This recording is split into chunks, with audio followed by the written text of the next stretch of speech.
Number of warheads detected by the dew line. 57. Number of MIRVs included. Minimum 29, maximum 35. Target region. United States, East Coast. Estimated time of re-entry. 2048 Zulu. President selected attack option. Unknown. The president is dead. Unknown. Communication has been lost. Most likely dead. The U.S. government's control lost. I realize that. So why not retaliate?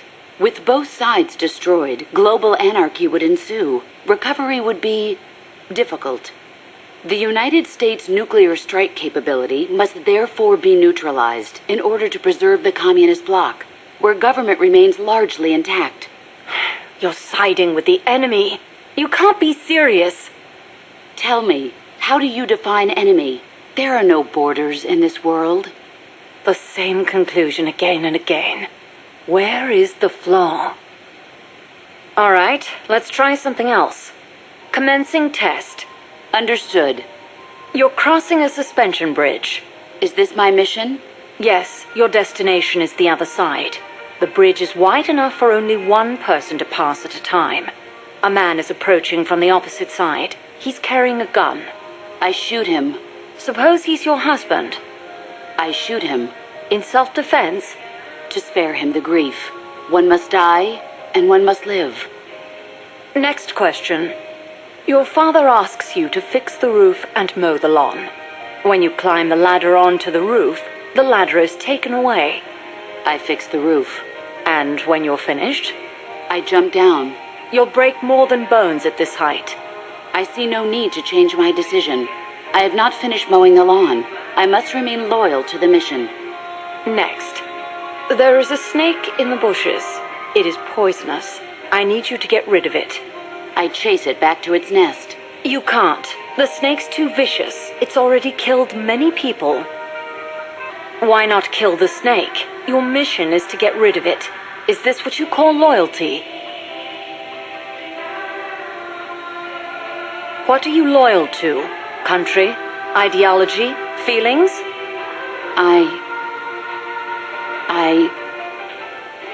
I am loyal to myself. Who's there? Who's that? Intruder!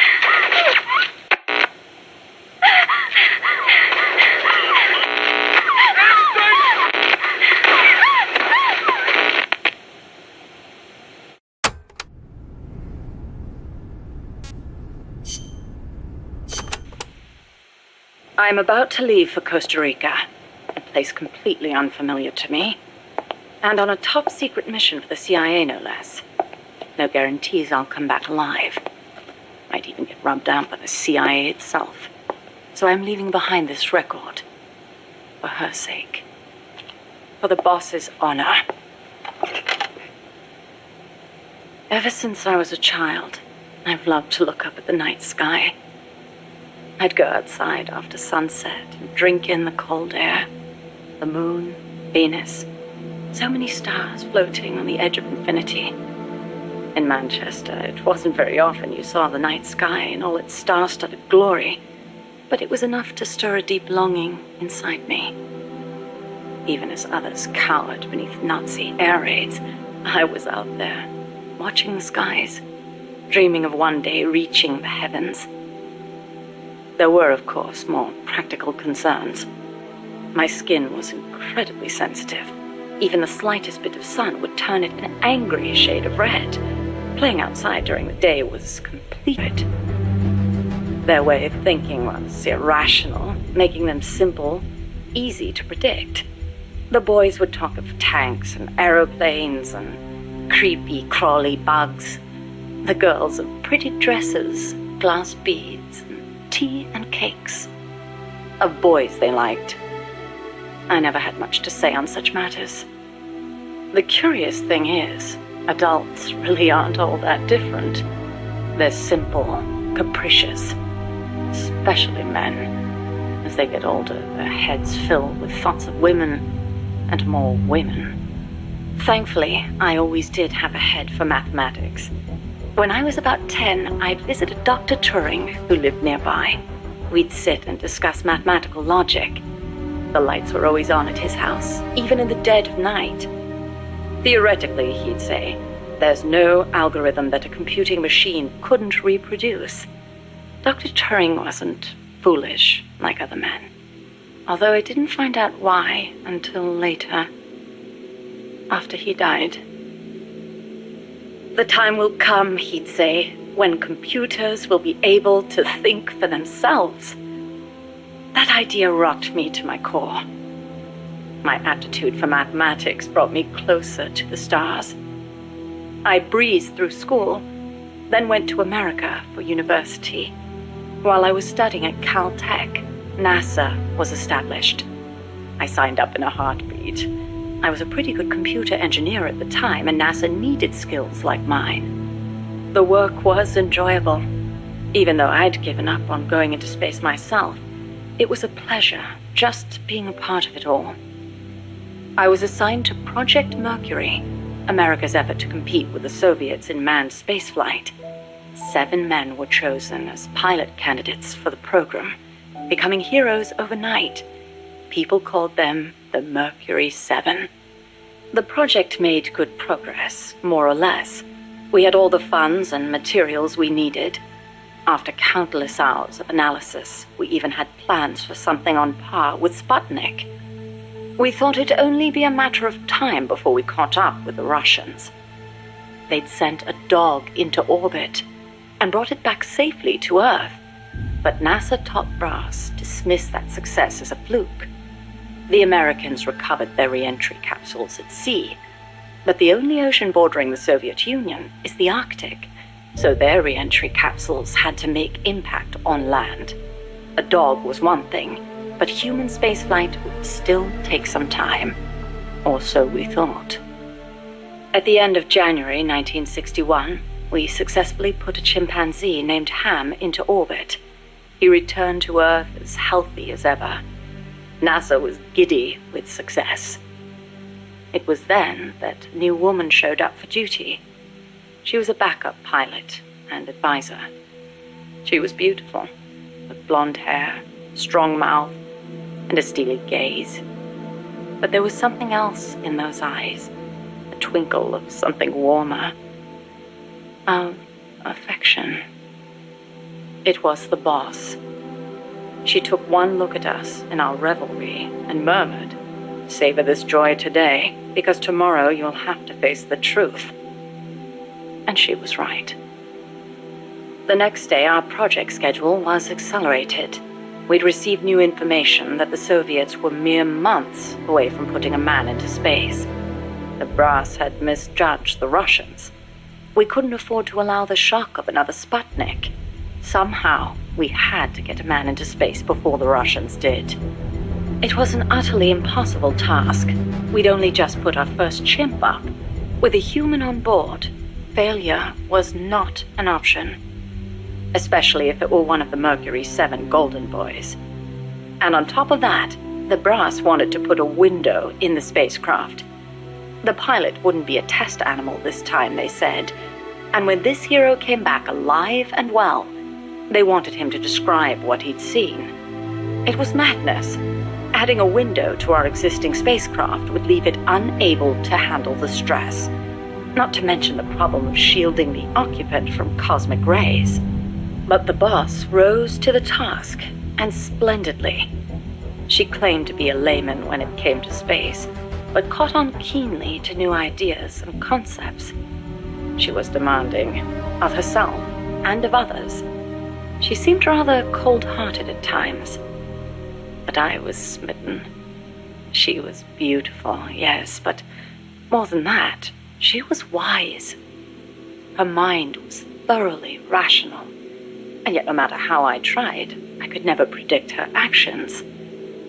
It was easy for me to assume that her judgments were drawn from an enormous base of knowledge.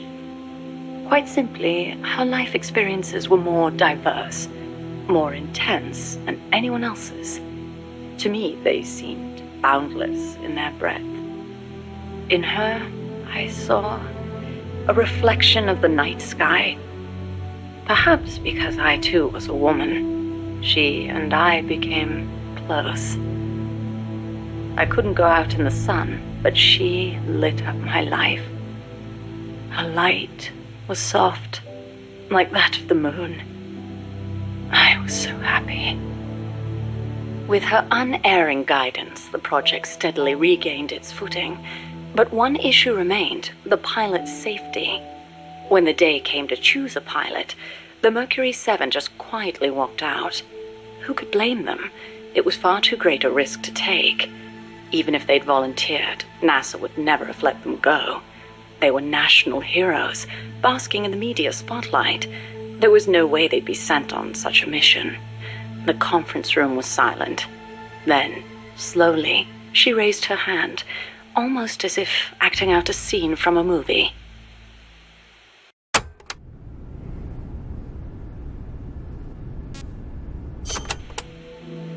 I spoke out against her going, submitting a report stating the ray shielding was inadequate.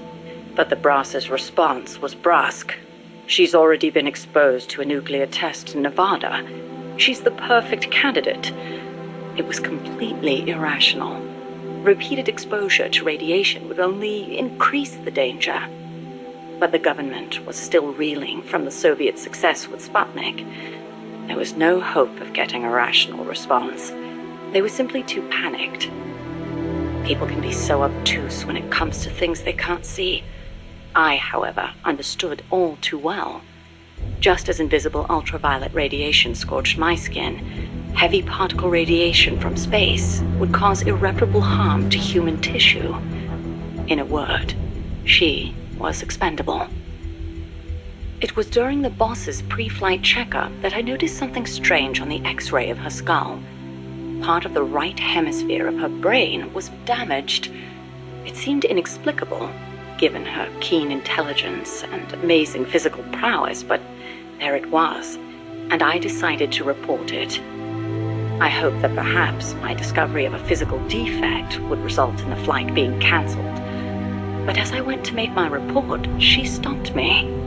"Why?" I demanded. "How can you let yourself be their guinea pig?" Ignoring my protests, she took me up to the roof of the lab. The night sky was ablaze with stars. It was there that I learned how she had wounded her head. 1943, Los Alamos. She was serving with the Special Forces when she received new orders. A German spy had infiltrated the Manhattan Project, which aimed to build the world's first atomic bomb. She was to eliminate him. His name was John von Neumann, a mathematician with superhuman computational abilities and the designer of the explosive lens. The Manhattan Project was a top national priority, security accordingly tight. The guards couldn't be allowed to know what was going on. She'd have to slip past them and make the death look like an accident. It should have been an easy enough mission. But just before the operation, she received unexpected news. A new life was growing inside her.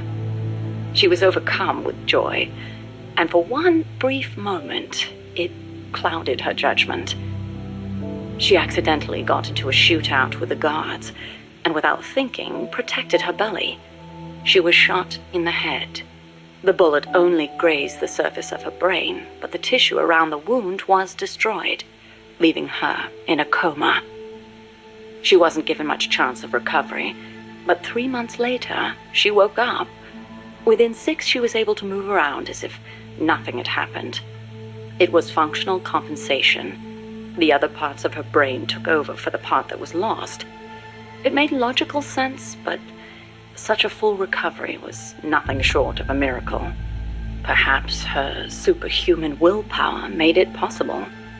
Or perhaps my body knew it had to survive for the sake of my unborn child. She smiled as she said that. I understand how she must have felt.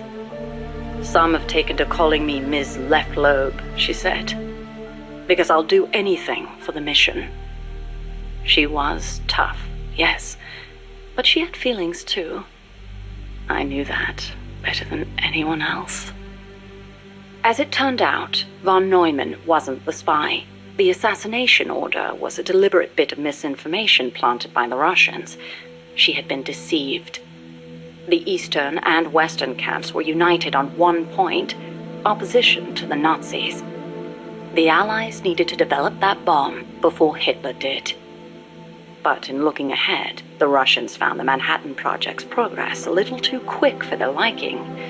Mass production of a uranium bomb, like the one that was eventually dropped on Hiroshima, would be difficult from a material perspective. But a plutonium bomb, once perfected, could be mass-produced and eventually even miniaturized. And Moscow did not like the idea of America having that kind of head start. Explosive lens technology was critical to the plutonium design, so the plan was to get rid of its pioneer, von Neumann. And when that plot came to light, the US and the Soviet Union parted ways for good. It was one of the rare cold nights in Florida. She put her arm gently around my shivering shoulders. As I listened to her voice, I was wrapped in her soothing scent. I felt as if I were dreaming. Even in failure, she seemed perfect. Oddly enough, the failed assassination attempt helped preserve America's edge. A true super genius, von Neumann went on to make his mark in numerous fields outside of the Manhattan Project. Economic game theory, stored program computing. Almost all computers today use stored programs, the so-called von Neumann architecture. His death would have set back computing 10 years, and I wouldn't be at NASA doing research. I wouldn't have been there in her arms that night. I thanked the fates for giving me that chance. But then she said something unexpected. I should have killed von Neumann when I had the chance. Why, I asked. Wasn't the order a Soviet plot? I looked up at her as she began to explain. Yes, von Neumann was innocent, and killing the innocent is a grave crime. But I can't help but wonder, had I succeeded, what would the world be like now? Even without von Neumann, the explosive lens would have eventually been developed, von Neumann architecture too. But she seemed to believe that if progress had been put off for a few years, then perhaps East and West would have had a chance to work hand in hand. I'd never considered such a possibility, but her tone was confident, assertive. It was as if she intended to make the two superpowers shake hands herself. The explosive lens was developed too early, spawning a Cold War and an endless nuclear arms race, she continued. That mission sprung from deceit, but maybe it was divine providence too. It was like she was speaking to her own child. Her large, warm hand was on my head. I failed the mission because I let the mother in me take over. I should have killed him, no matter how great the guilt. If I'd killed him, I might not have prevented Hiroshima, but maybe I could have saved everyone in Nagasaki. I looked up at her and saw her looking up too, up at the starry sky. Her face showed only deep remorse. It was as if she'd convinced herself that she alone was responsible for creating this twisted world. But that's no reason for you to sacrifice yourself for this. I knew I'd never dissuade her, and yet I still clung to hope. I know you're concerned, and I thank you, but I have to be loyal to the end. And then she smiled at me. Loyal to the end. Loyal to what? I asked. But she didn't answer.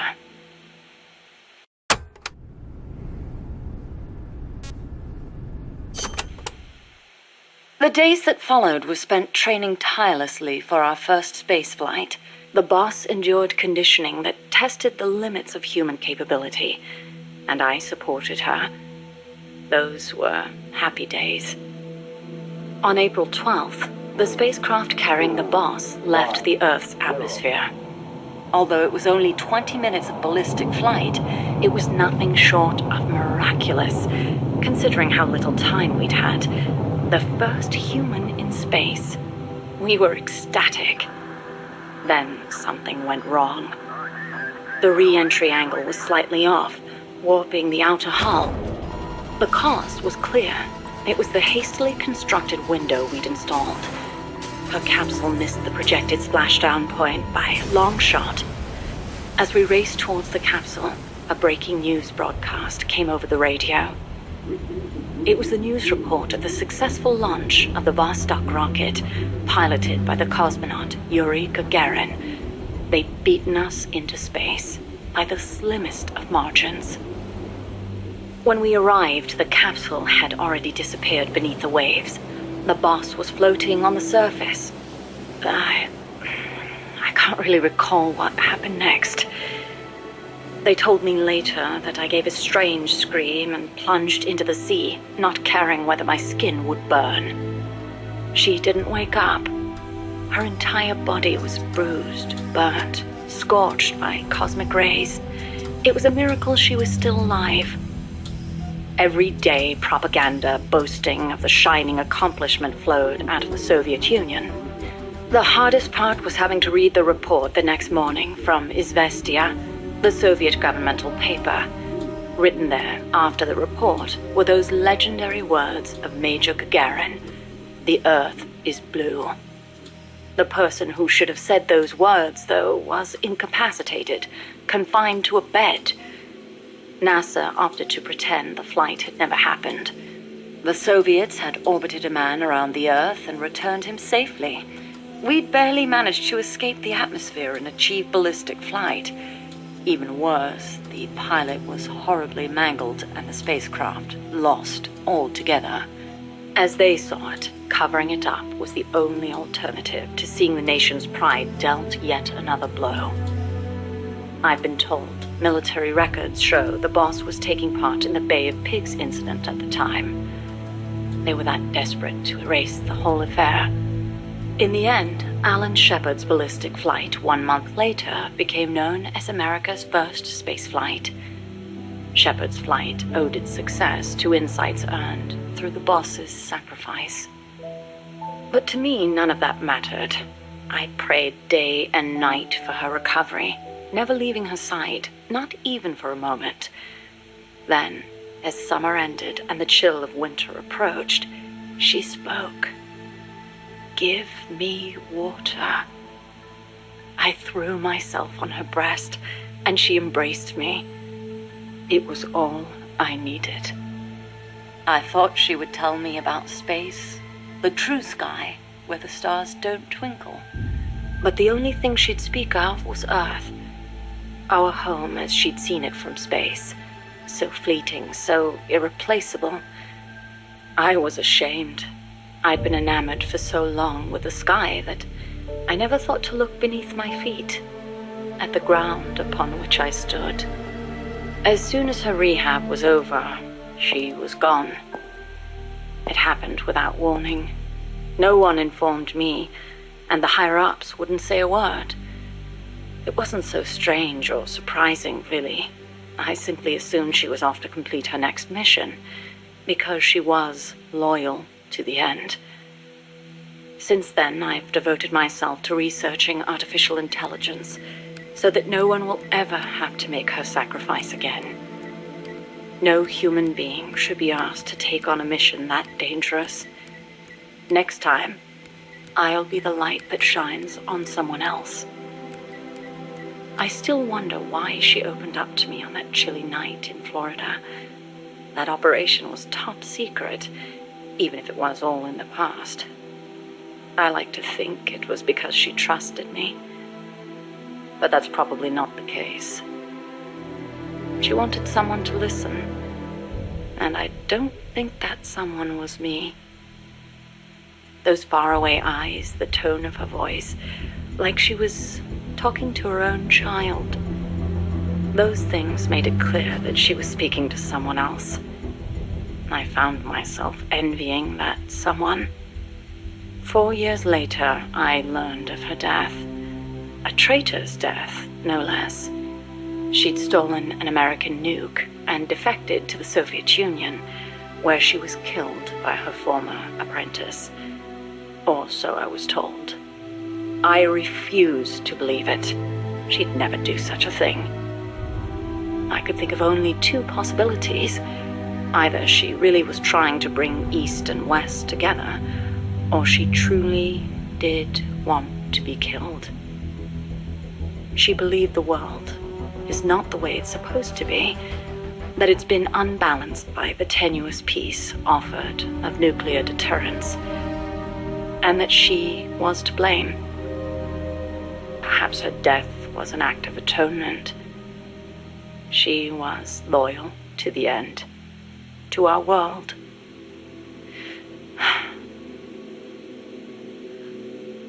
And I lost the light of my life.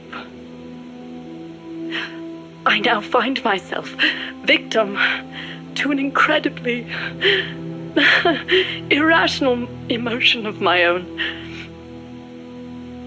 That someone, the one she wanted to confess her sin to,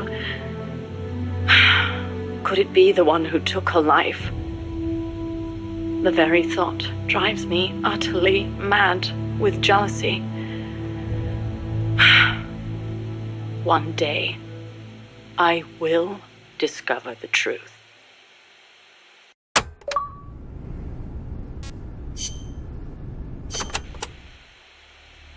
Enter simulation date. August 24th, Location. Selenoyarsk, USSR. Mission. Support a covert agent whose objective is the rescue of a nuclear weapons scientist. Who is the agent? Your student. Your most beloved. Acknowledged. Define current mission progress. With your help, the agent has successfully made contact with the target. All that's left is to wait for recovery. Now, deduce the best course of action.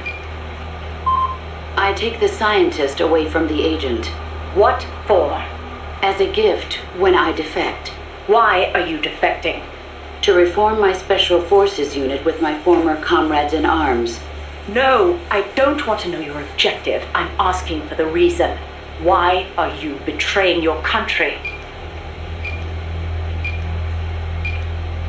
I do not defect in order to betray America. Betrayal is merely the outcome of that defection.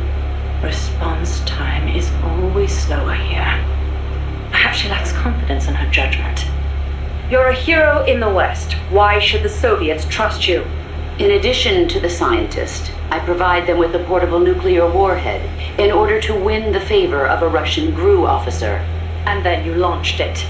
Launched? The nuke? Me? That's right. At a target inside Soviet territory. Nuclear weapons make my blood run cold. They blot out the future. How could I? Karma. Is it my karma? The karma my mistake has brought upon us? My... Attention. Discontinue forward reasoning. Cross-check with knowledge base. Affirmative. Cross-check complete. Revising conclusion as follows. I steal the new weapons developed by the scientist and then launch the nuke at the Weapons Design Bureau. Forward and backward reasoning are in conflict. Attention. Return to forward reasoning. Affirmative. Your apprentice returns for the scientist. I send him away. He doesn't give up. I send my comrades to defeat him. All of them fail. Even the GRU officer who oversaw your defection is defeated by your apprentice, along with a new weapon. Now, what is your course of action? I fight him. Why? With your GRU patron dead, there's no reason for you to fight. Why not just run away? I must fight him. I do not see the reason. With a soldier of your caliber on his side, how could the GRU officer be defeated to begin with? Did you betray him too?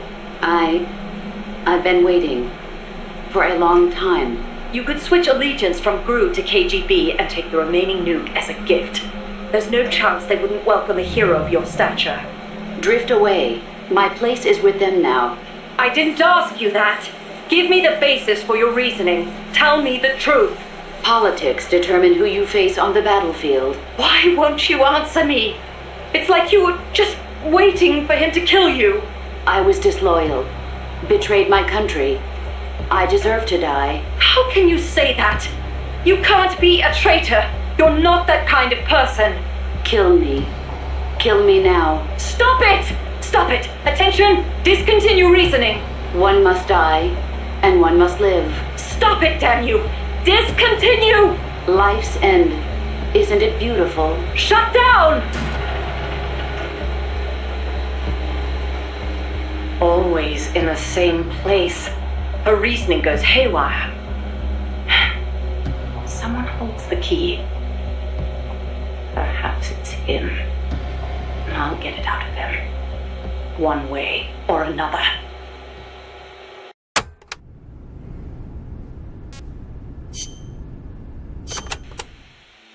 She told me everything. Why did she open her heart to me like that? At the time, I couldn't understand it. But now, I think I do. Snake, she wanted you to know the truth. She chose me to tell you. That's why she saved my life. I've lied to you so many times, but not this time. My orders from the government were to obtain the legacy and to eliminate everyone who knew the truth about what happened. In other words, I'm supposed to kill you. But I can't do it. Not because we loved each other, and not because you saved my life, but because I made a promise to the boss. And I intend to keep it.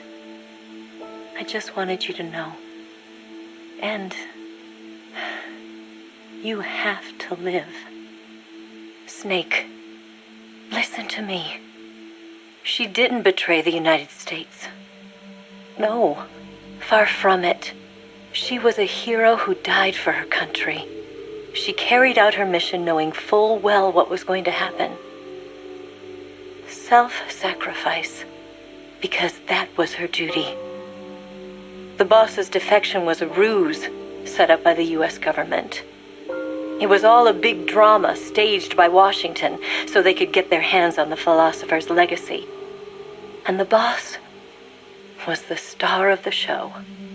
They planned it so that they could get the legacy that Colonel Volgan inherited and destroy the Shagohod at the same time.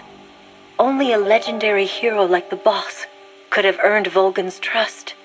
Finding out where the philosopher's legacy was hidden was to be her greatest mission. Everything was going according to plan. But then something happened that no one could have predicted. Colonel Volgan fired an American-made nuclear warhead at Sokolov's research facility. Khrushchev demanded that the U.S. government provide proof that it wasn't involved. They couldn't just abort the operation to steal the legacy. So the operation itself was greatly expanded and revised. The authorities in Washington knew that in order to prove its innocence, they'd have to get rid of the boss, and that one of their own would have to do the job. The public couldn't be allowed to find out about it. Not ever. This, they concluded, would be the best way to keep the whole thing under wraps. The boss wouldn't be allowed to come back home alive, and she wouldn't be allowed to kill herself. Her life would be ended by her most beloved disciple. That was the way the government wanted it. That was the mission she was given, and she had no choice but to carry it out. Her death, at your hands, was a duty she had to fulfill. Out of duty, she turned her back on her own comrades. A lesser woman would have been crushed by such a burden. The taint of disgrace will follow her to her grave. Future generations will revile her. In America, as a despicable traitor with no sense of honor. And in Russia, as a monster who unleashed a nuclear catastrophe. She will go down in official history as a war criminal. And no one will ever understand her. That was her final mission. And like a true soldier, she saw it through to the end. But I think she wanted you, of all people, to to know the truth. She wanted to live on, in your memory. Not as a soldier, but as a woman. But she was forbidden to tell you herself. And that's why she told me. Snake, history. We'll never know what she did. No one will ever learn the truth. Her story, her debriefing, will endure only in your heart. Everything she did for her country. She sacrificed her life and her honor for her native land. She was a real hero. She was a true patriot.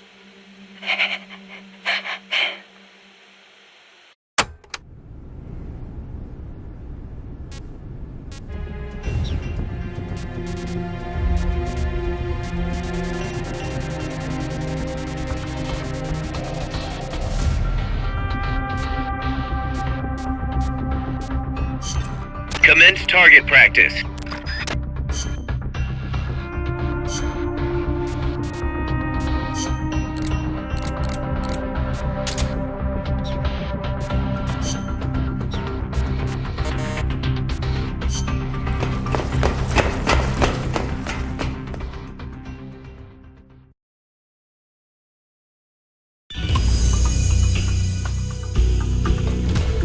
Welcome to the shooting range. Just the place for a little target practice, huh? When you're done, head over to the exit.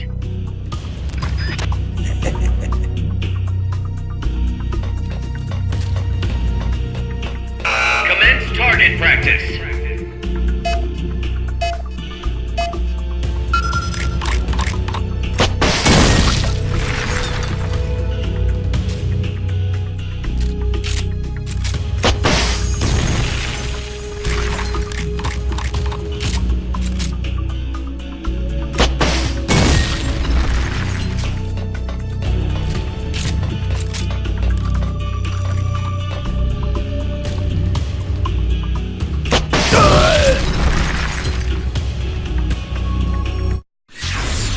Mission's a failure. Return to base.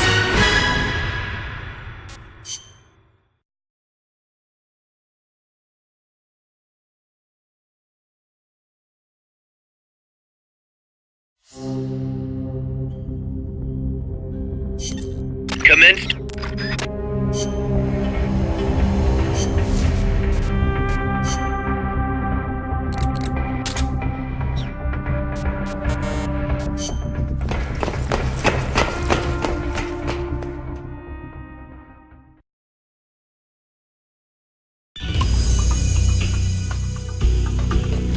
Welcome to the shooting range. Just the place for a little target practice, huh? When you're done, head over to the exit.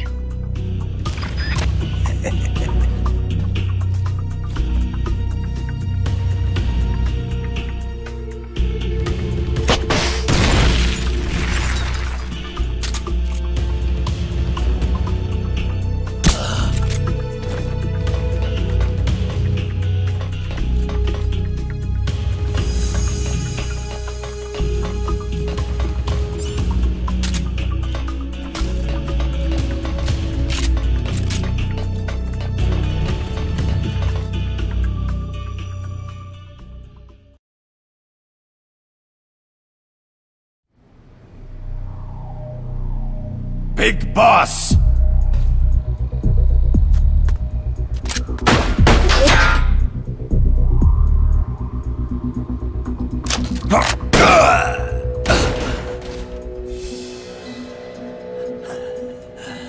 My work is done. What are you talking about? V for victory! Rocket! Peace!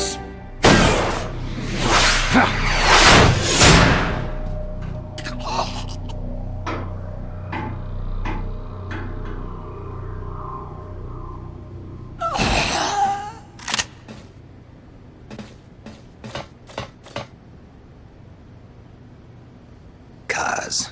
I found Zadornov. I had to kill him. Huh. So much for our fugitive. Something's not right here. I'm thinking he had a friend. Someone inside MSF. Huh? What's going on? It's Zeke. It's moving. What? There's somebody inside. I can see them. Snake, get up here. Pronto!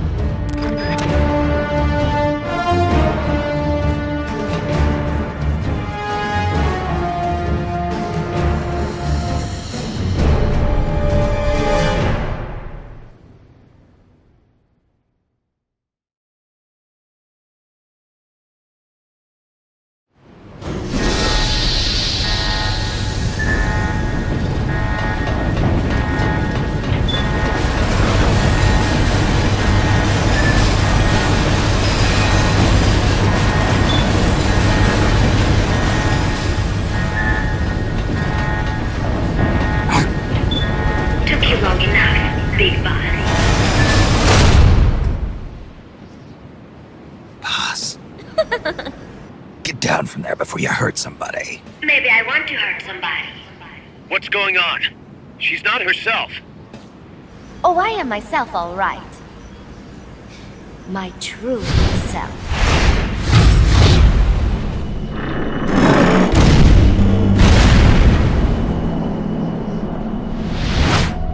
Kaz, shut that thing down. I can't! The controls aren't responding! Then how's it moving? I made some modifications. This machine was meant to have a human pilot. Modifications? Paz, what are you... Never thought I'd be into machines, huh? Then Zadornov's escape was a diversion. Paz, what are you doing? I'm taking it back. Taking it back? Where? To our leaders. To Cypher. Cypher? This weapon is Cypher's creation. Paz, get down from there! Do not call me that. I am Pacifica Ocean.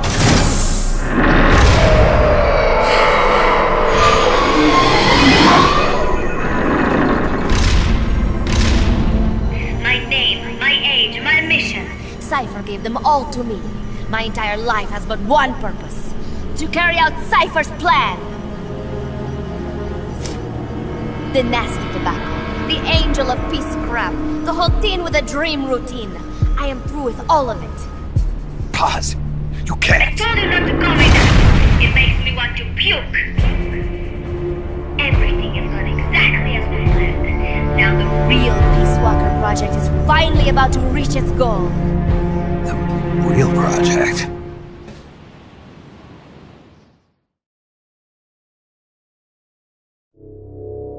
Once upon a time, there were two young men who idolized a hero called the Boss.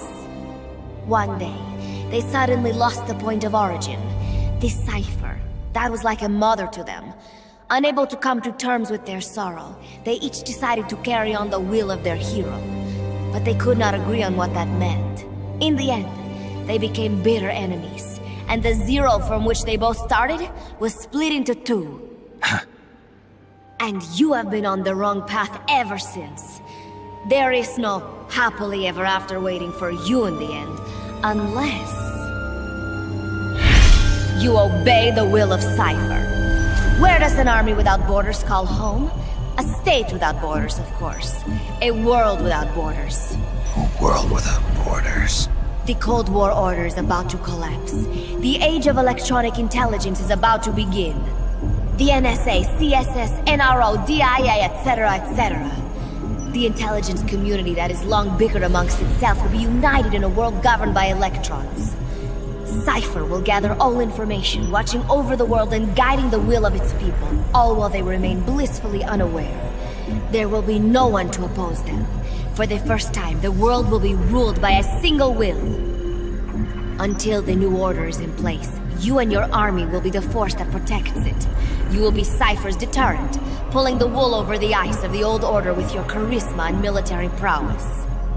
Accept our offer, and we will allow you to retain control of MSF and Zeke. That's an offer. The boss threw down her gun, and with it, her life's calling. You her disciple, have never been able to do that. You are too afraid to let go. I was made to fight.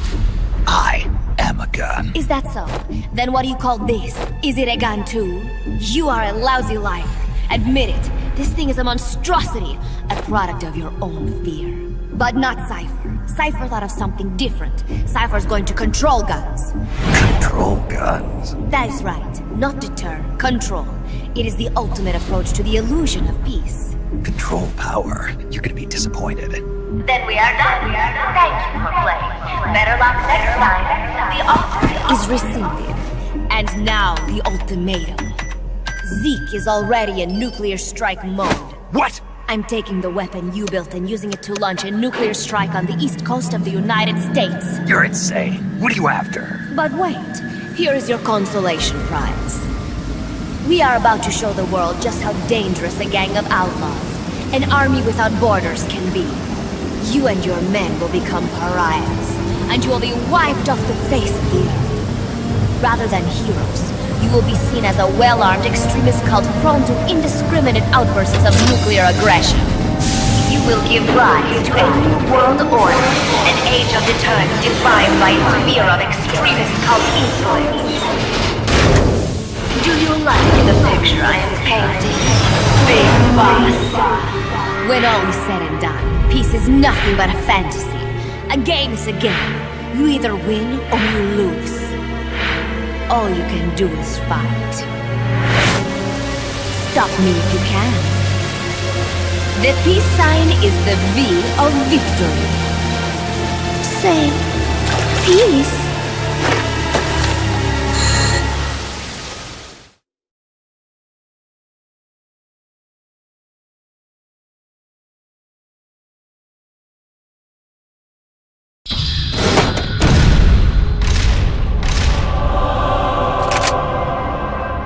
She's gonna launch a nuke. Snake, we've got to stop her. Whatever it takes. Awaiting your orders. Stop me if you can.